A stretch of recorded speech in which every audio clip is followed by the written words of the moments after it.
Ubunnya paling banget sih mas. Kamu jadi.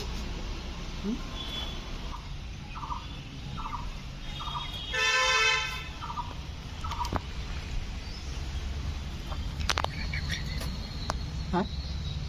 খুলে দিন।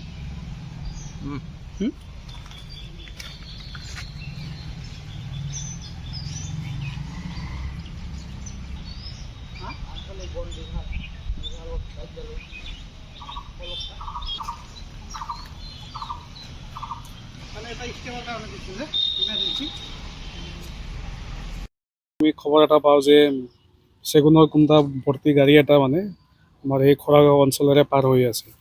সেই হিচাপত মানে আমি অফিচৰ পৰা ইনফৰমেশ্যন পাই ওলাই যাওঁ।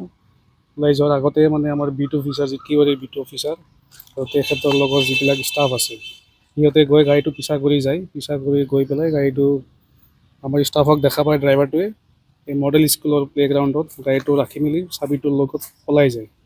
তাৰপিছত আমিও গৈ অলপ পিছত আমিও গৈ উপস্থিত হওঁ। উপস্থিত হোৱাৰ পিছত সিহঁতৰ যে আৰু এটা স্পেয়াৰ চাবি এটা থাকে, ডুপ্লিকেট চাবি যে থাকে, আমি মানে সেই গাড়ীৰ মালিকৰ মানে ইনফৰমেশ্যনটো কালেক্ট কৰি সেই 2 নম্বৰৰ চাবিটো কালেকশ্যন কৰি পেলাই তাৰপিছত আমি গাড়ীত অফিচত লৈ যাওঁ। Iman, ঠিক আছে স্যাৰ। চেগুনৰ কোনটা আছে অনুমানিক 2 লাখ টকা হ'ব লাগে।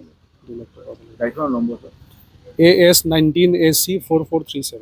দীৰ্ঘদিন ধৰি এনেকুৱা ধৰণৰ কাঠৰ ব্যৱসায় চলি আছে। হয় আৰু ইয়াৰ বিৰুদ্ধে আপোনালোকে অভিযানো চলি আছে। অভিযানো চলাই আছোঁ আৰু অভিযান থাকিব অব্যাহত থাকিব।